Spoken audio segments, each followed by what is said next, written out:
Listening to Reset. I'm Natalie Moore in for Sasha-Ann Simons. Coming up on the show, what a news week. Chicago elected a new mayor, as well as a bunch of new city council members. Inglewood residents are protesting a Save-A-Lot, and faculties at 3 universities are striking or on the verge of a strike. Those stories and much more right after the latest news from around the country and the world. Live from NPR News in Washington, I'm Windsor Johnston. Reactions are pouring in a day after the Republican-led Tennessee legislature expelled 2 Democratic members. The vote came a week after 3 lawmakers interrupted a floor session with a megaphone, leading protesters in calls for tougher gun control legislation in the state. Former Representative Justin Jones was one of the expelled lawmakers. He tells NPR that he and his Democratic colleagues had tried to speak up after last month's deadly school shooting in Nashville, but the House Speaker repeatedly blocked them. He refused to let us even talk about the issue of gun violence on the House floor that week. Anytime we brought it up, our microphones were cut off, we were ruled out of order. And so we did not have even a venue to voice the grievances of our community. And so we had no other choice but to do something out of the ordinary. The shooting at the Covenant School in Nashville in March killed 6 people, including 3 children. The White House has released a long-awaited review of its highly criticized withdrawal from Afghanistan in 2021. NPR's Franco Ordonez reports the White House largely blames the Trump administration. The Biden administration did acknowledge they should have moved more quickly to get Americans and Afghan allies out of Kabul. Officials also acknowledged they didn't always have the best intelligence about how quickly the Afghan National Security Forces would fold.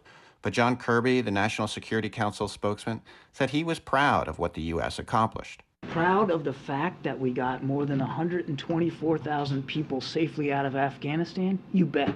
Proud of the fact that American troops were able to seize control of a defunct airport and get it operational in 48 hours? You bet. But he says that also doesn't mean everything went perfectly in the evacuation. Franco Ordonez, NPR News. The U.S. job market cooled a bit last month as employers added 236,000 jobs.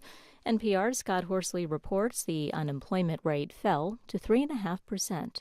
Job growth has been gradually slowing since the beginning of the year, but the labor market doesn't appear to be stalling out. Bars and restaurants added another 50,000 jobs in March. Even the battered tech sector added 6,000 jobs. Rising interest rates and weaker demand for goods are starting to have an effect on the jobs numbers, though. Construction companies shed 9,000 jobs last month, while factories cut about 1,000 jobs. Wage gains have also been slowing. Average wages in March were 4.2% higher than a year ago. That's a smaller annual increase than the month before.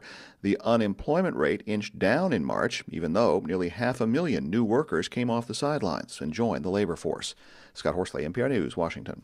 Wall Street is closed today in observance of Good Friday. The exchange reopens on Monday. Stocks across Asia closed higher today. This is NPR. It's 46 degrees at 12:04. I'm Araceli Gomez-Saldana with WBEZ News. A WBEZ analysis of election results show that Chicago Mayor-elect Brandon Johnson relied heavily on black voters to claim a narrow win in this week's mayoral runoff against Paul Vallis. The analysis shows that Johnson captured 80% of the vote in nearly 400 precincts, where incumbent Loury Lightfoot was the leading vote-getter in the February general election. Johnson built a large enough lead in those south and west side precincts to overcome advantages that Vallis had in majority-white precincts in and around downtown, as well as on the city's far northwest and southwest sides. Johnson also captured many precincts along the lakefront on the far north side and in gentrifying neighborhoods on the near northwest side. Johnson has about 16,000 more votes than Vallis. The Chicago Board of Election Commissioners will continue to count mail-in ballots that are postmarked by Election Day until April 18th. Federal prosecutors in the ComEd bribery trial zeroed in on a lucrative appointment to the power company's board. ComEd put Juan Ochoa on its board as part of an alleged bribery scheme to win favor with ex-Illinois House Speaker Michael Madigan. Prosecutors played wiretaps showing how important it was to Madigan because he considered it a favor to the then Congressman Luis Gutierrez, who endorsed Madigan's reelection and was pushing for Ochoa. Defense lawyers argued there's nothing illegal about politicians asking for favors to one another. I'm Araceli Gomez-Saldana with WBEZ News. Support for NPR comes from NPR stations. Other contributors include Fidelity Investments. A dedicated advisor can help create a wealth plan for a full financial picture. More at fidelity.com/wealth. Investment minimums apply. Fidelity Brokerage Services, LLC. This is Reset. I'm Natalie Moore in for Sasha-Ann Simons. It's noon and it's Friday, so you know what that means. It's time for our weekly news recap. And it has been a very busy week for Chicago. Let's dive into the biggest stories. And at the top of the list is the Chicago's mayor's race. I called Brandon Johnson and told him that I absolutely expect him to be the next mayor of Chicago. Chicago chose one of CTU's own. The election of Brandon Johnson, a former Chicago public schools teacher, is the culmination of a movement to elect people who will champion the union's cause. Just a few months ago, no one really knew who Brandon Johnson was. He talked about polling at 2.3%. And to go from that to be the mayor of one of the largest cities in the country is no small task. My name is Brandon Johnson, and I can't wait to be sworn in as the next mayor of the greatest city in the world. Our panel this week, helping us break down the election results and more, includes Mick Dumke, who's now an editor and reporter for Block Club Chicago. Welcome back, Mick. Good to be here. Thanks, Natalie. Alden Loury is data projects editor for WBEZ. Hey, Alden. Hey, Natalie. And joining us for the first time is Ben Kesling, Chicago-based reporter for the Wall Street Journal. Welcome, Ben. Hey, good afternoon. And don't forget, listeners, you can watch the weekly news recap right now on the WBEZ Facebook and YouTube pages. We can wave. You can also watch the live stream on Reset's Facebook page. All right, let's get into it. Chicago has a new mayor, union organizer and former teacher Brandon Johnson. Now that we've had a few days to reflect, I want to get your main takeaways from this election. Alden, let's hear from you first. Some of the big things for me was just the fact that apparently a ground game still matters. Johnson certainly seemed to take advantage of that. Also, I was somewhat, I won't say surprised, but I think also the fact that the black vote in particular, and not in the juggernaut fashion that we saw it maybe 40 years ago with Harold Washington's election, but that even a blip from that sector of the electorate can make a difference in Chicago. That was one of my key takeaways from the results. Mick? I agree with everything Alden said, and I'll just add also that it really feels like we're turning the page here from old school Chicago politics, at least in some parts, at least maybe on the surface. I won't say the machine is dead. I think that's probably premature, but at least a majority of voters came out and said they did not want to go back to someone from the Daley era to be their next mayor. They decided they wanted someone who was proposing a new way of looking at some of our problems, most notably crime. And as Alden mentioned, ground game matters, but this is a different ground game. This is not a government patronage workers ground game where people had to go out and do the door knocking in return for holding on to their jobs. This appeared to be a very impassioned group of supporters for Brandon Johnson who are out there trying to get the vote out. Ben, you covered this race for a national audience. How did the mayoral race resonate with the rest of the country?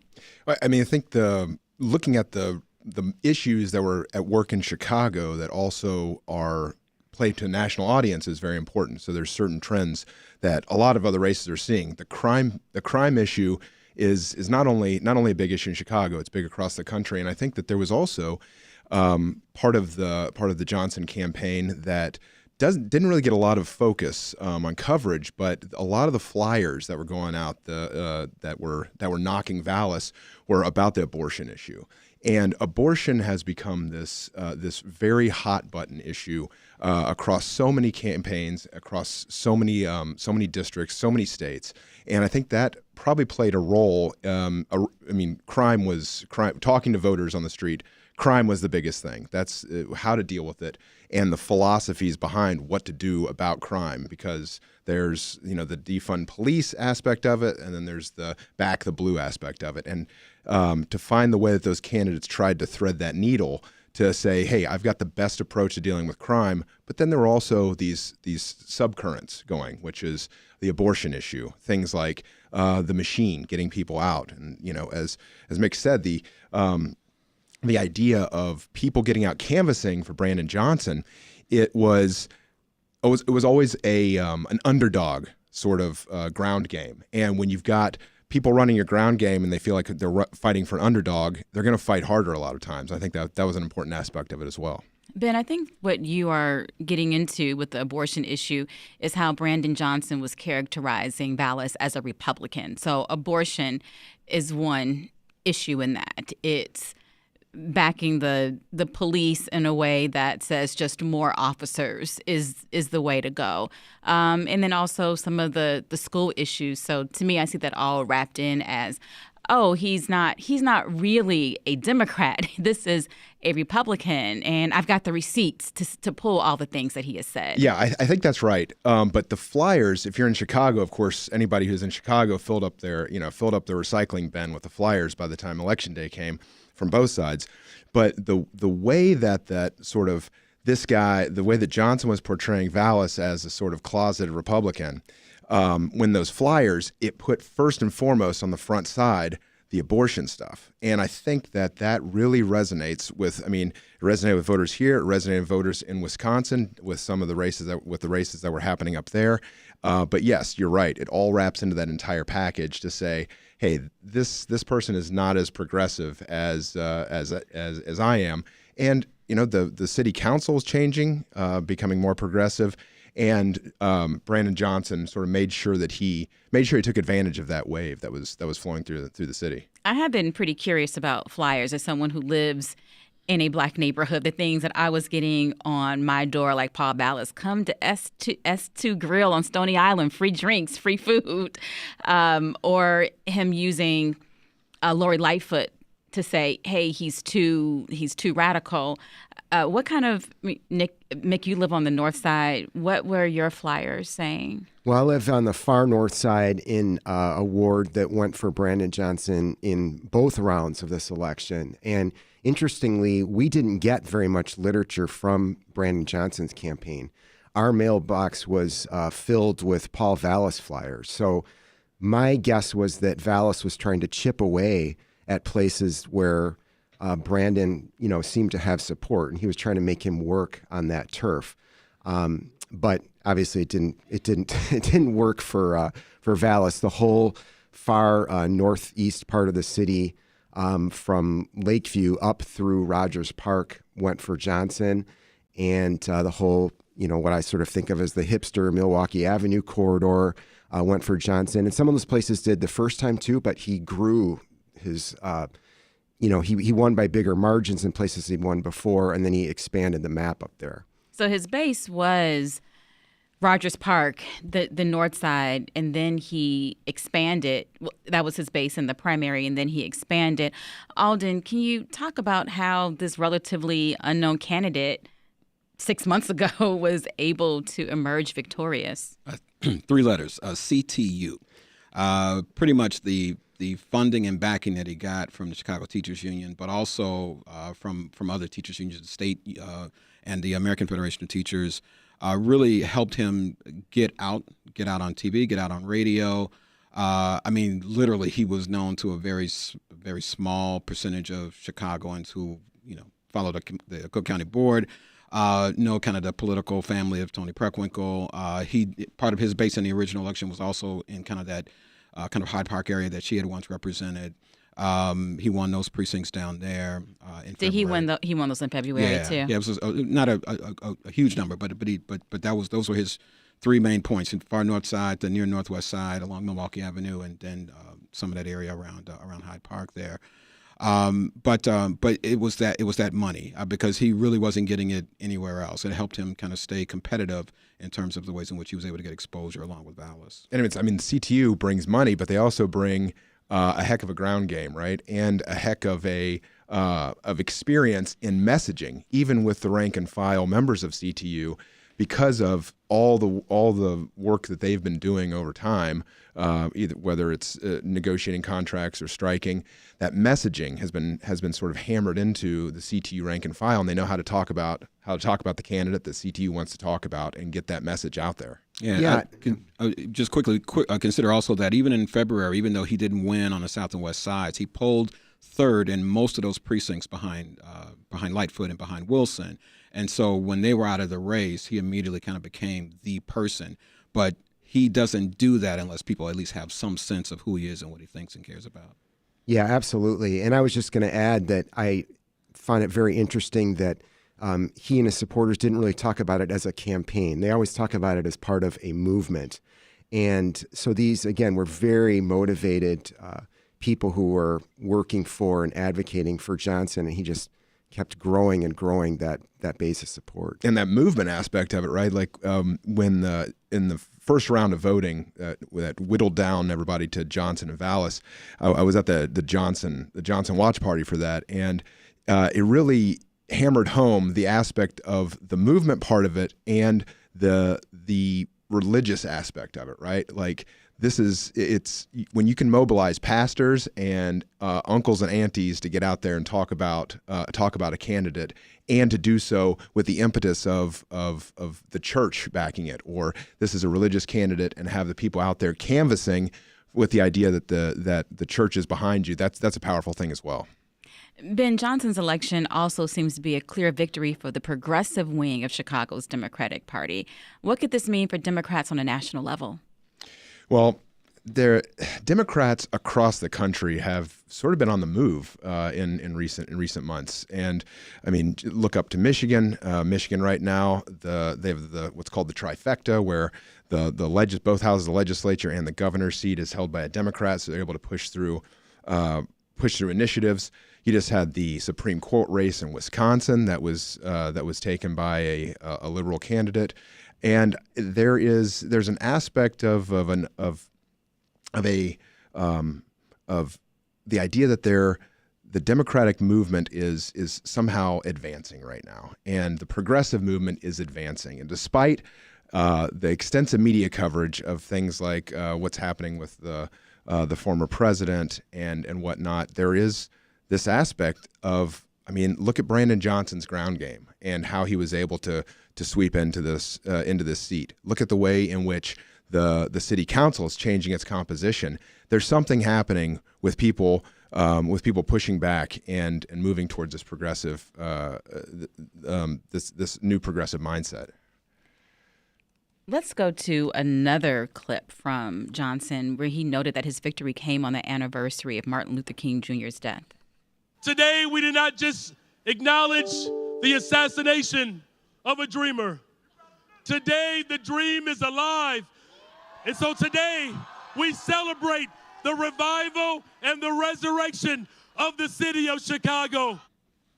Alden, let's talk about how Johnson wove civil rights issues into this race. I mean, I think he did it across a number of different topics and issues. I mean, he talked a lot about reproductive rights, which is, maybe now in a post-war world may seem to be a natural talking point for people. But, he talked about a woman's right to choose. He talked about people having the right in one of the richest cities in the world to be able to afford to live here, that you can't be too poor to live here. He talked about affordable housing and people having the right to safe and affordable housing. He talked about disability rights. He talked about environmental justice issues. And I think, not shortly after his election victory, talked about, creating or bringing back this Department of the Environment.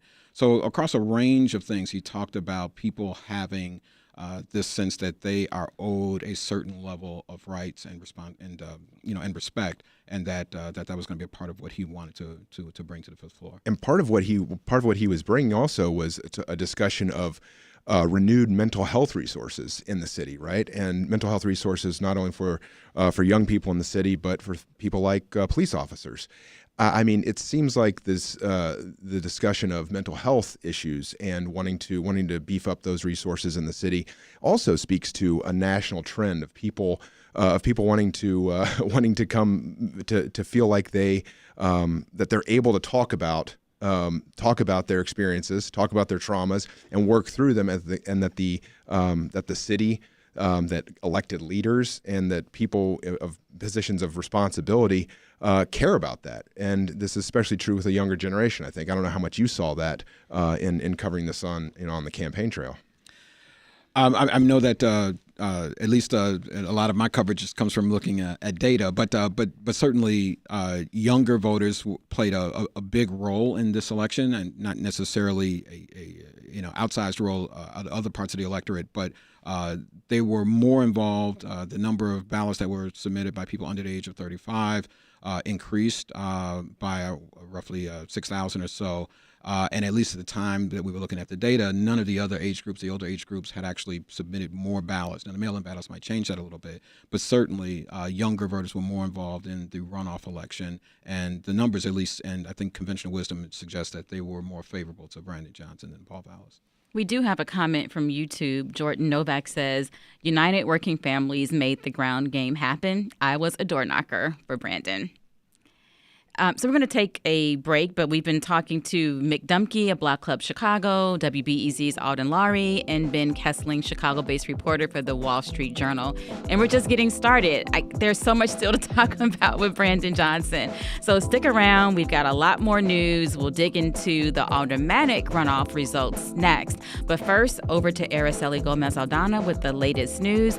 Mayor-elect Brandon Johnson kicked off his transition into the mayor's office with what he called a productive meeting with incumbent Loury Lightfoot yesterday.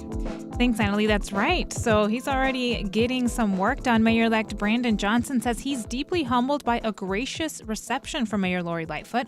Johnson spent about an hour and a half meeting with Lightfoot in her office on the 5th floor of City Hall yesterday. And Johnson says Lightfoot expressed a commitment to helping him succeed as mayor. He was light on specifics, but said Lightfoot advised him to appreciate the moment he's in. And Via Crucis, the Stations of the Cross, returned today in honor of Good Friday in Chicago's Pilsen neighborhood. Pilsen's Catholic churches have collaborated to put on this reenactment since 1977. The procession starts at Providence of God Church on 18th Street. That started this morning and leads to Harris Park, where a volunteer actor will be crucified in the reenactment. The procession closes with a prayer at St. Pius Church on Ashland. Thanks for listening to 91.5 WBEZ. I'm Araceli Gomez-Aldana in for Lisa Labas. On this week's Wait, Wait, Don't Tell Me, track legend Jackie Joyner-Kersee warns us all, even though she's retired, do not think to mess with her. Because, I got the fold-up javelin in my bag. Yeah. And Peter Sagal will join us for an all-star show with the greatest female athlete ever, plus Ed Helms, Bonnie Raitt, and our discovery of a comedian named Maz Jobrani. That's this week's Wait, Wait, Don't Tell Me from NPR. Saturday at 10, and again Sunday morning at 11 on WBEZ. WBEZ is a media sponsor of Young Chicago Authors, presenting the Rooted and the Radical Youth Poetry Festival finals on April 22nd. Tickets at rootedandradical.org. And support is provided by Adler University's preparing students to become socially responsible practitioners and promote healthy communities, with degrees in psychology, counseling, public policy, and leadership. Adler.edu. Taking a look at sports, the Cubs host the Texas Rangers this afternoon at 1:20. The White Sox play the Pirates in Pittsburgh at 3:12. And the Bulls face the Mavericks in Dallas tonight at 7:30. It's going to be sunny today, a high near 49 degrees. Tonight, dipping down to a low around 35. Saturday and Sunday will be sunny and with highs in the 60s. Thanks for listening to WBEZ. Happy Friday. Back now with more Reset and more of the weekly news recap. I'm Natalie Moore in for Sasha-Ann Simons, and we have a panel of journalists breaking down the election from this week. In studio are Ben Kesling, Chicago-based reporter for the Wall Street Journal, Mick Dumke, editor and reporter for Block Club Chicago, and WBEZ Data Projects editor Alden Loury. And don't forget, you can watch the weekly news recap right now on the WBEZ Facebook and WBEZ YouTube pages. So we're going to talk a little bit more about Brandon Johnson. Black politicians were split. The establishment, none of the alders who endorsed Vallis had Vallis win their ward, isn't right? And so we saw this old guard of former Secretary of State Jesse White, former Congressman Bobby Rush. But it's not just age, because the young Jamal Green also supported Vallas as well. Alden, do you see any fallout in the Black community over this split? Yeah, it was swift and immediate. I want to say the day after the election, there was widely distributed on social media an image, and I think it said like sellouts. Yeah. Yep, I saw it. So headshots of a range of folks. And I don't know how long that'll last. One of the things I think is interesting, though, is that the people who were on that list, I mean, if you really break it down, were people who were, pretty much way past their prime, or people who hadn't quite risen to a level of being really prominent. So, and not to belittle anybody, but to me, it was kind of like these folks were maybe putting their political capital behind somebody who they thought maybe was going to win, and it didn't turn out that way. But yeah, I think the sense from the Black community, to some degree anyway, was, hey, this was the wrong candidate to get behind, and this is how we feel about that. So. There was such a disconnect that it makes me wonder, were you talking to people in your communities, or did you just take this gamble and say, I want to go with the winner, and there's no way that it's not going to be Paul Vallas? That's what I'm guessing. Talking to people, I was at Vallas's election night. Well, it started off as a party. It wasn't so much by the end, kind of a morning thing. But, there was one incumbent alderperson I spoke to there, not Black, but I think he said it well, which was that 70 to 75% of the city council, he said, thought this election was going to go another way. There's going to be a lot of phone calls over the next couple of weeks. So I think it's just... Natalie, I think a lot of people thought Vallas was going to be the winner, that Chicago was going to vote the way sort of its default direction with the known insider. And a lot of people thought they were going to line up behind the winner and get on Team Vallas while they could and see what they could get out of it. And it didn't work out for them. And you could just see the surprise spread through that room, including among some of the elected officials who were there on Tuesday night. Someone on YouTube says Sophia King past her prime, Jamal Green, ? Oh, I was saying talking about the older folks, but the younger folks are people that I don't think have really kind of even reached a point where we can really consider them to be very prominent Black political voices just yet. And Sophia King gave up her seat, so she's not. And finished way down the list running for mayor. I mean, I know it was tough out there. I don't want to beat up on her, but it goes back to this whole thing too. Like, do these endorsements matter? Obviously, doesn't look like a lot of these officials we're talking about pulled a huge number of voters with them. Yeah. People voted despite the endorsements from these old heads and said, no, you're missing out on this one. Yeah, I would say, to the question around endorsements, I think Garcia's endorsement of Johnson helped, at least in some parts where he did well. We're looking at the map, and Johnson killed it in Little Village and Pilsen, which is probably in Latino Chicago, the places where Chuy Garcia was kind of most revered. So I think it gave him a boost there, but I'm not sure if an endorsement from Jamal Green is necessarily going to, turn the tides for Paul Vallas or anybody else. I mean, Jamal, Sophia King, Rod Sawyer, with all due respect, I don't think any of them got more than 2 or 3 percentage points. So literally just kind of a blip on the radar. And Jordan on YouTube says Jamal burned a lot of bridges in the last 5 weeks with his progressive base. Jordan also says Brandon's toughest challenges will be hiring a CPD superintendent that is effective and shares his vision. So a lot of bowls for Brandon Johnson to figure out when he takes office. But what is the Chicago Teachers Union has wanted to get one of their own on the 5th floor of City Hall for so long. What does it mean now that they do have one?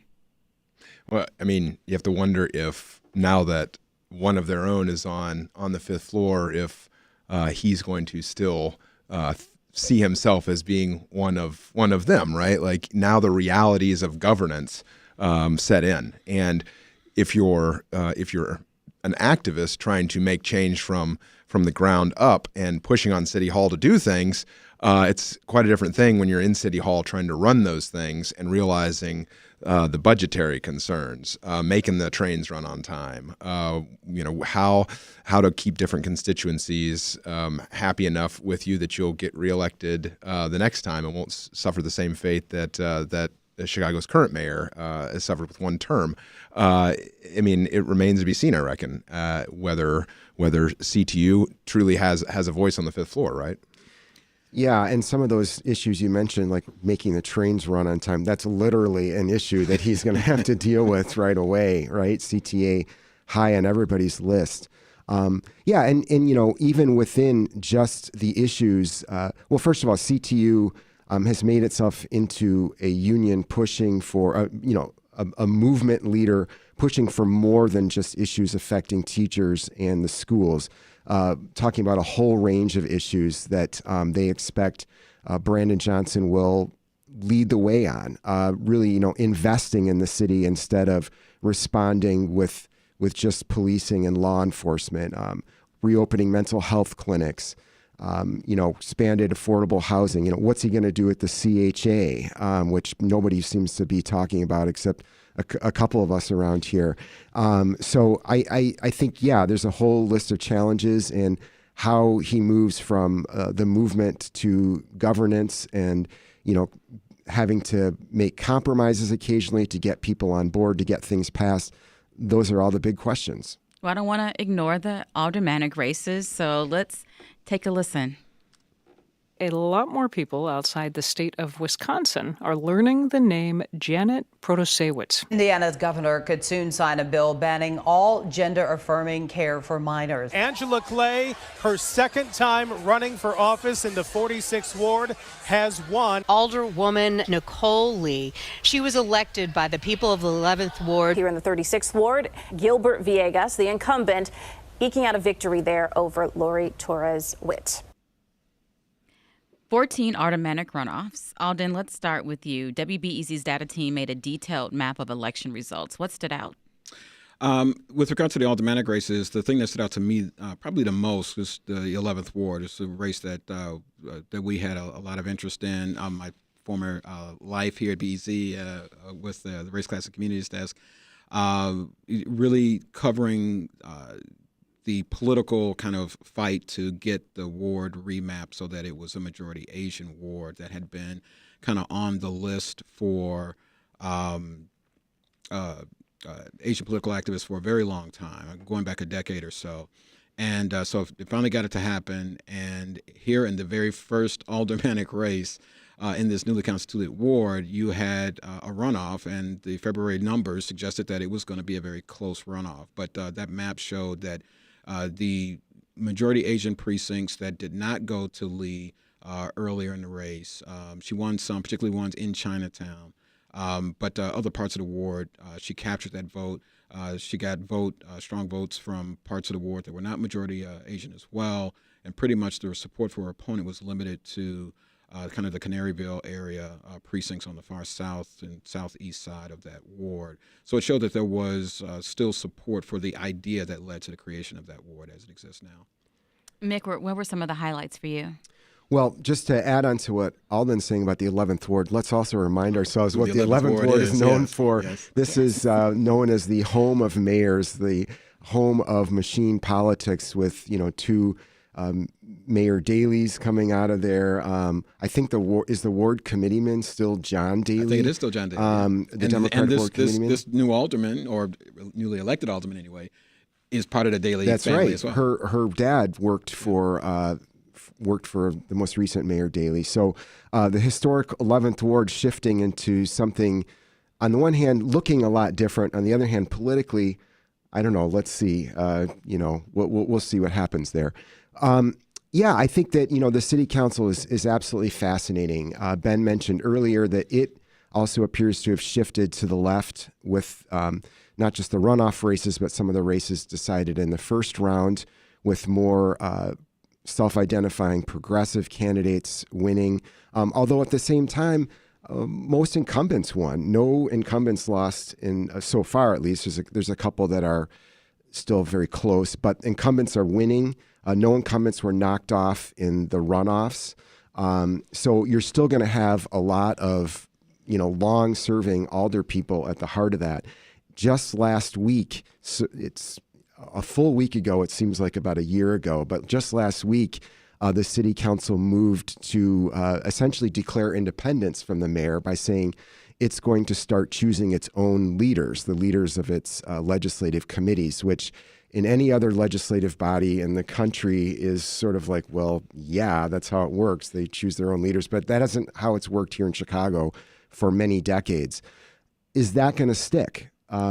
Every piece of legislation at the end of this term will get flushed. And so even that thing that they passed last week, that measure to basically say we're going to choose our own leaders, they're going to have to vote on that again after the inauguration next month.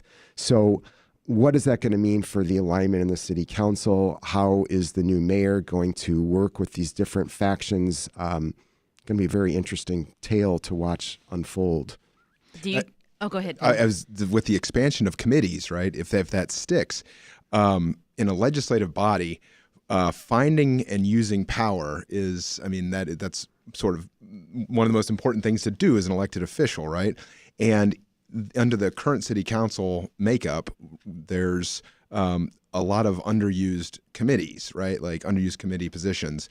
And in this new makeup that you're talking about, Mick, there's going to be more positions because there's going to be more committees, and those are going to be appointed internally rather than essentially a de facto appointment from the mayor.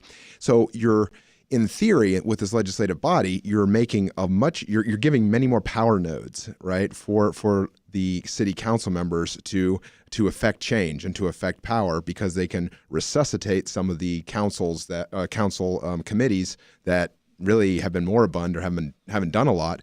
And you've got all these new committees that'll be in action. So if you're a council member, it's pretty attractive proposition, right? To have the potential to be on a committee with smaller numbers, right? So the committees will shrink in size from about 20 to 10, 11, a dozen. So to be seated on a committee that's smaller, so you have a bigger voice, a committee chair who can do more in theory, and appointed by your peers, it's a pretty attractive proposition for a legislature once it makes that power grab to hold on to it.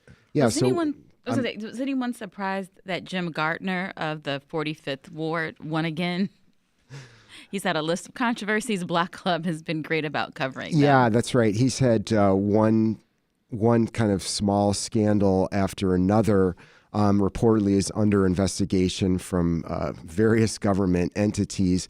But listen, certainly at ward level politics, politics as local as the saying goes, that's certainly true, I think, with Aldermanic races. So it comes down to, he's a former firefighter, I believe, up in a, part of the Northwest side where that has a lot of cachet.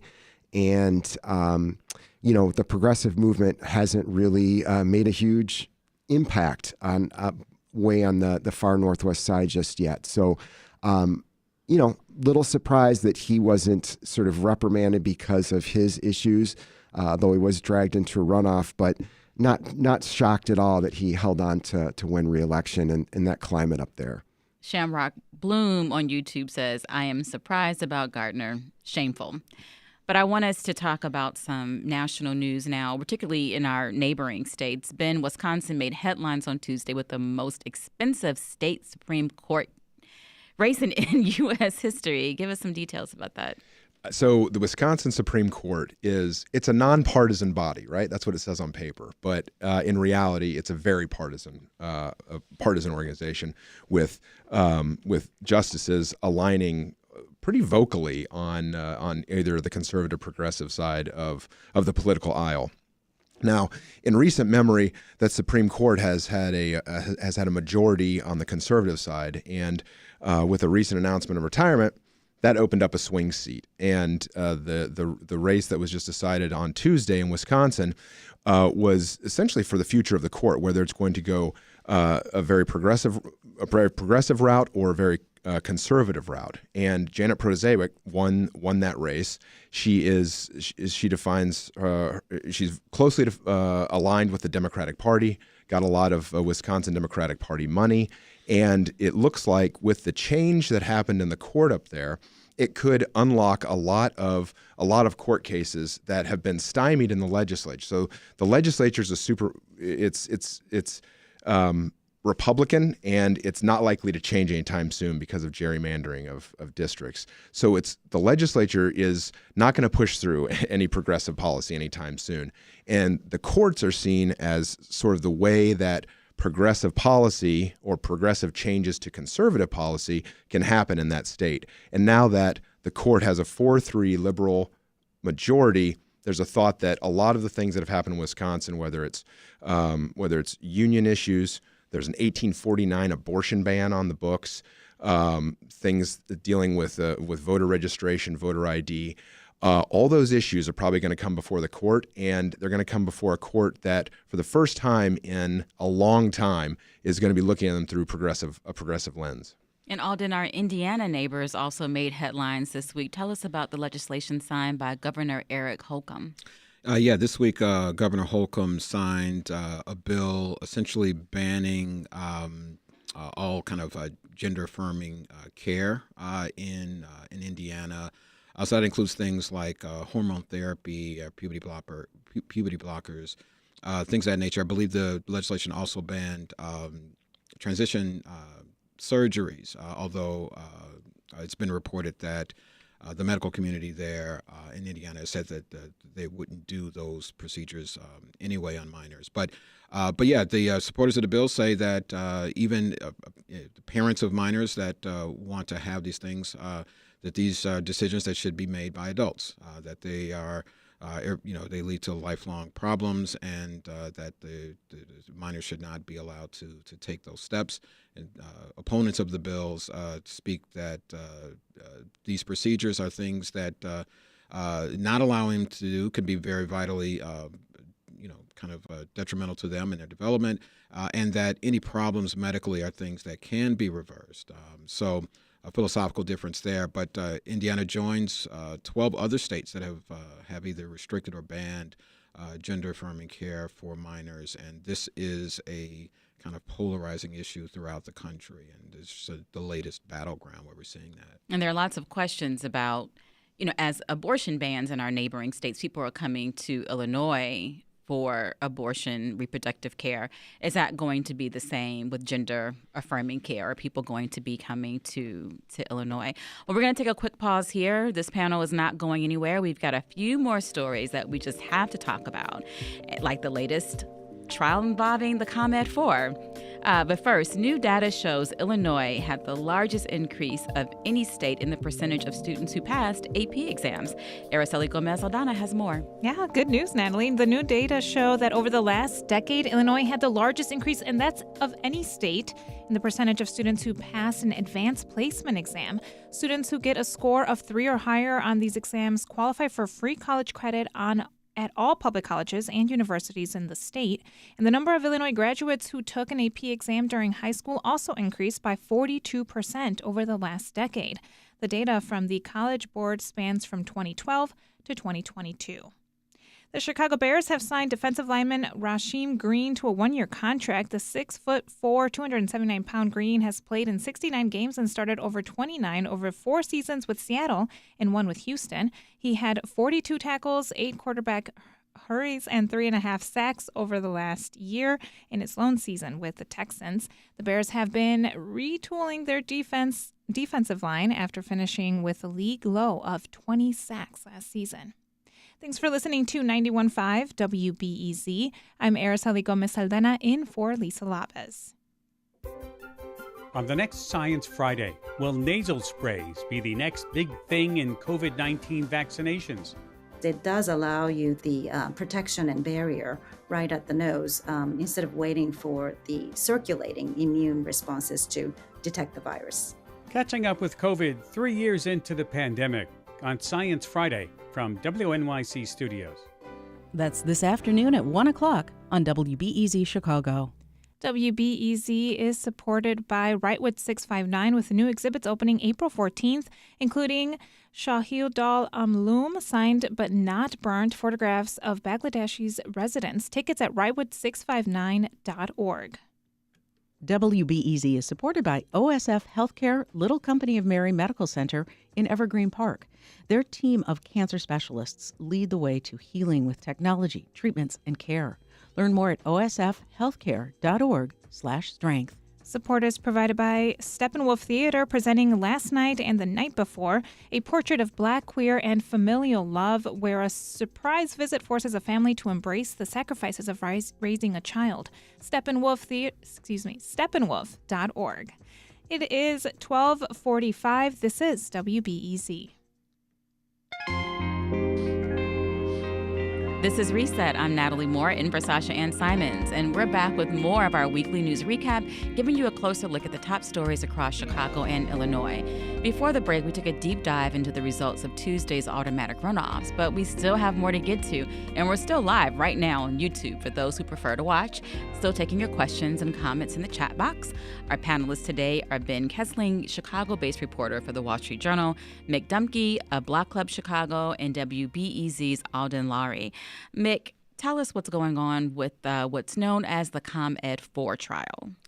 Well, first of all, before you even get into any of the details of this, I think what's fascinating is that while we just spent, 40 minutes talking about what's going on in city politics and the apparent shift to the left and people coming into City Hall, starting with the mayor's office, also members of City Council, basically saying, we're going to bring a whole new kind of politics to Chicago and the way things are done. While that's happening, there's a trial going on that is highlighting the way politics have been done in this city and this state for a very long time. And for people who haven't been following the details, there are 4 former officials and lobbyists for ComEd, utility giant, who are on trial for allegedly engaging in a bribery scheme where they were sending favors to Michael Madigan so that he could hire allies and supporters. And basically it's, supposedly allegedly a payoff and patronage operation that was run through this utility giant. And so what we've heard over the last week is more recordings that were caught on wires, evidence introduced from text messages, from voicemails with some of the these former insiders and allies of Mike Madigan, basically talking about how they wanted to steer contracts to people that Madigan favored, so they could set them up and they would owe Madigan, favors down the road. It's kind of like the Godfather in politics. Another local story is the opening of a Save-A-Lot grocery store in Inglewood has been postponed following protests outside the store. Let's hear what 16th Ward Alder Stephanie Coleman told the crowd. Save-A-Lot Yellow Banana just paid $12,000 at 4:00 p.m. just so they can have a soft opening tomorrow. So without even respect to our community, did not even invite us to this VIP-only tasting, whatever this is, just paid thousands of dollars to open their doors legally to our community. And enough is enough. So I have to say, I was invited to that opening on Tuesday night. I'm doing editing right now, so I tried to send a reporter. And then I was going to send someone the next morning because they were supposed to be having this 8 a.m. press conference. And then that night, I got a text saying, it's not going to happen. And then on Insta, the protests from folks in Inglewood. Alden, why are Inglewood residents angry? Because this is like a real sore spot for folks in Inglewood. That store that the Save-A-Lot is opening in is the former home of the Inglewood Whole Foods store that opened there some years ago to much fanfare. And, I mean, it was like an incredible accomplishment. I mean, Whole Foods, whole paycheck, coming to Inglewood, one of the lowest income communities in Chicago. But Inglewood is one of those communities you can't mess with. So when they knew that somebody else was coming in, the community said explicitly, we do not want Save-A-Lot. They were open to Aldi, they were open to Walmart, they were open to Mariano's, but they were not open to Save-A-Lot. Save-A-Lot has burned a lot of bridges in Black Chicago. They've had a number of stores. Those stores closed, and those stores had built a reputation of being poorly managed, poorly kept. dirty, nasty, you name it. And so the notion that, hey, we had this pinnacle, or at least what's considered the pinnacle of a grocer in this neighborhood, we lost it. We're very upset about that. And now we go to Save-A-Lot? Unacceptable. And so to Save-A-Lot, then, Yellow Banana, in their deal with Save-A-Lot, essentially it's like, this is who we could get. Although there's some question about if that was actually the truth. But then for there to this kind of be this, kind of shadow of night kind of thing, just was kind of the icing on the cake. And Inglewood responded the way Inglewood normally responds when they think people are doing them wrong. Well, that sign for Save-A-Lot came up months ago. And so the community's been very vocal about we don't want Save-A-Lot. And Yellow Banana is an Ohio-based operator, but no one has really... I'm just really baffled why people just don't say, hey, let's have a meeting where if you're going to do things differently than Save-A-Lot, then explain that. Otherwise, people are just going to go with their impression of what they know Save-A-Lot to be. Yeah. And the Yellow Banana should be very clear and conscious about the impressions that people have here about Save-A-Lot. They are actually essentially kind of reinvigorating, I think, maybe 5 or 6 different Save-A-Lot stores across the city. There was the old Save-A-Lot in Auburn Gresham that closed down. Yellow Banana has acquired that store. And they had a conversation with people in the neighborhood, and the folks said, hey, look, we're glad that you're bringing the store back, but can we name it something other than Save-A-Lot? Save-A-Lot just has a very bad reputation here, and all the things that you want to accomplish are going to be harder to accomplish because once people see that Save-A-Lot on the storefront, they're going to go, no, never mind. I'll travel 3 more miles like I've been doing to get my groceries.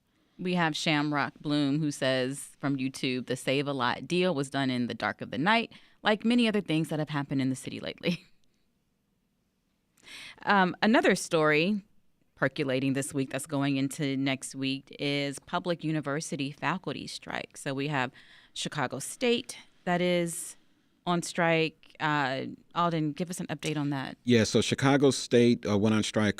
Their faculty and staff, the unionized faculty and staff, went on strike on Monday. And then there's another university, Eastern Illinois University. Their folks went on strike this week, went on strike yesterday. And today was the first day that faculty and staff at Governor State University is eligible to go on strike. I don't believe they have. But there's... They're looking at Tuesday. Yeah, there's a sense that that's going to happen, too. Lisa Phillip, have to give her much props. Story published today on WBEZ.org did a great job really kind of detailing some of the underlying issues that are happening at all 3 of those schools and that have been happening generally with public funding of the state's 4-year institutions over the past 20 years or so. That kind of is exacerbated with the pandemic. But, all of these struggles that faculty and staff are having around compensation and other things like that, I think at Governor State, there's a crunch in terms of counselors. They got like 500 students on their caseload, which is incredible. But the resources are largely coming from tuition and fees nowadays. And that's fine if you're the University of Illinois or you're the University of Illinois at Chicago. But that's not fine if you're Governor State. It's not fine if you're Chicago State in particular, and Eastern as well, largely people of color and from families that are not... First generation, college, exactly. Pell Grant. Exactly. So it's kind of like, there's only so much you can get out of those folks in terms of increased tuition and fees. And these are the institutions that are feeling it the most. And enrollment is down heavily, especially at Chicago State. I think it's down like 50% in the last few years. So not only do you have families that can't meet rising tuition and fees, but then you've got fewer of them there. And so those institutions are really feeling the crunch, and the faculty and staff there are the ones that are paying the price to some degree. Well, it's so important that, like you said, these problems or issues at these institutions, they don't come up overnight, right? It takes years, and it's a real lesson that can be seen across the country that any decision made in higher education will have ripple effects, right? And those ripple effects can then can cause other things that have ripple effects, and pretty soon. So if let's rely more on tuition, not so much on state funding. Well, then what happens when folks stop coming. There's a pandemic or whatever, and then everything just sort of spins to the spot we're at now. And I think it's a true lesson for higher education across the country and people who are in positions of policymaking to look at that and say, okay, how can we make decisions now that we're going to know what's going to happen 5, 10, 15 years down the road and plan for these contingencies, because it's not about just cutting funds now or balancing a budget right now. It's about looking toward the future. And that's so true with things like, not just higher ed, but public transportation, public housing, all those public goods. And Lisa Phillips' story is great on WBEZ.org, and her reporting shows that state funding for Illinois public universities was cut nearly in half between 2000 and 2022. Turning to a tragedy this week, the fire department lost 2 firefighters in the line of duty this week, and our thoughts are with the families of firefighters John Torek and Jermaine Pelt. Mick, this is certainly a reminder for us about the fire safety issues and the dangers of this job. Yeah, these happened, these incidents were 2 different places in the city, West Pullman, Gold Coast, and like you said, 2 firefighters ended up dead as a result of these incidents. And, we spent much of the hour talking about the elections this week, and Mayor Lightfoot said, after these incidents, listen, this is a reminder that our first responders are out there putting their lives on the line all the time, and basically, sending that message to Mayor-elect Johnson, while we're having these policy debates about policing and our budgets, let's not forget these people who actually go out there when we have emergencies.